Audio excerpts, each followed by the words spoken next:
Hello everyone. Today we're going to go over how to convert within the metric system.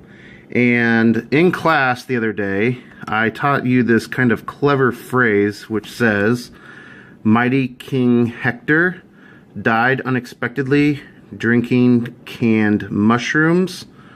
And then not. Because who would really like to drink canned mushrooms? I mean, I love mushrooms, but I'm not sure about the whole idea of drinking canned mushrooms. Alright, so here's how we're going to do this. First of all, go ahead and hopefully this is already in your notes, but if it's not something that you have down, you can go ahead and write down grams, and this is a unit, base unit for how much mass we have, and we denote that by G. We have liters, and that is denoted by L, and this is how we measure fluid. Then we have meters, and that is denoted by a lowercase m, and this is how we measure any type of distance. Seconds is also something we use, and that would be S, but we don't have any of that throughout our problems here. The other problem is that, again, if we look back at our phrase, we have M, which stands for mighty, and I apologize, that was my dog. And this actually means mega. Alright, K refers to kilo, H, hecto, D, deca, and then when you get to the U, it would be the unit, which is grams, liters, or meters, whichever one you are currently within. You can refer to the notes that we took in class about D for drinking. That would be deci, and then centi, milli, and then micro, and then nano. And you won't be doing any of the smaller or the larger conversions, but they're there just in case you need them. Alright, so let's go ahead and look at these symbols. For deca, it's dk, and then it would be, if we were doing a decaliter, it would be dkl. For kilo, if we're doing a kiloliter, it would be k, capital L. And if it was a deciliter, it would be lowercase d, capital L. And if it was a centiliter, it would be lowercase c and a capital L. And then for milliliter, it would be a lowercase m and then a capital L. Hectoliter would be a capital H, all right, with a capital L. There's also a really awesome conversion in case you are trying to convert from a volume that is going to be in centimeters cubed. We can actually make that equivalent to 1 milliliter. So this actually comes up pretty often in chemistry. It's a very important conversion, and it's something that you should definitely star and keep a hold of. We'll be doing a lab over this using density. Alright, so let's go ahead and do a problem. Alright, so this says 5.712 grams. Alright, so since it says grams, we know if we were to look up here on our actual chart, alright, grams is a unit. So that means we're going to start here. So that means our dot, grams, and our dot is going to be here. So if we think about it, as far as where we're looking at this, it's going to be 5.712. All right, and that is grams. So I'll go ahead and put a G there to indicate that we're labeling everything correctly. And we're going to go to kilo. All right, so the K refers to kilo.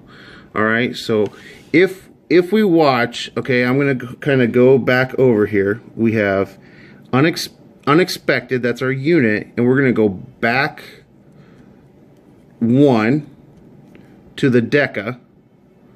We're going to go back again to the hecto. And then we're going to go back one more time to the kilo. So every single time that we go backwards or forwards, all right, we are going to be moving the decimal point that many spots.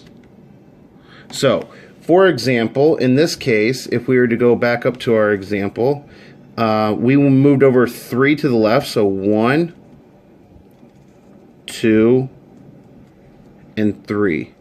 So this is where our dot is currently now. This is going to be a 0. This will also be a 0.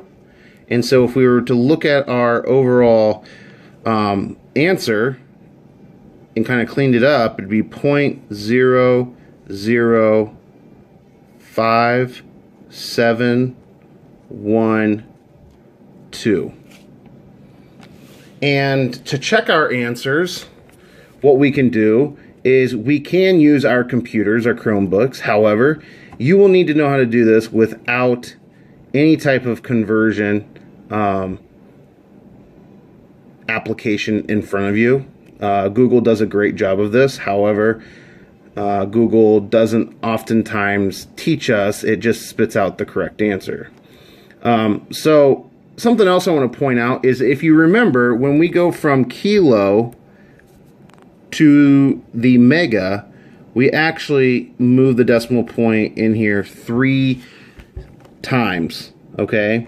And likewise, when we go from milli to micro, we are moving it 3 times, and then from micro to nano, we're moving it an additional 3 times. But we're not going to worry about those conversions right now. All right, so let's go back and do another one, okay? So we have 222.7 liters. So I'm going to go ahead and write that down. 222.7 liters. And we are going to a deciliter.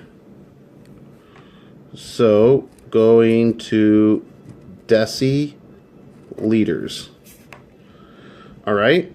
So now that we have a deciliter, we can go ahead and create our really easy cheat sheet. So I'm going to remember this. So Mighty King Hector died unexpectedly drinking canned mushrooms. Not. Okay, so there we are. The U is the unit, and again, there's nothing in front of liters, so we know that liters by itself is the unit. So we're right here on this U. All right, and we're going to go to deciliters. So if you notice, the little d is right next to the U. So we're going to move over 1 spot, so to the right. So here we are, moving over 1 spot to the right. And what we will see is, if we did that on our actual number, we moved over 1 spot to the right, we would end up with 2,227 deciliters. All right, and that would be our answer. 2,227 deciliters. There we go. All right, so you're going to do that all the way down through here.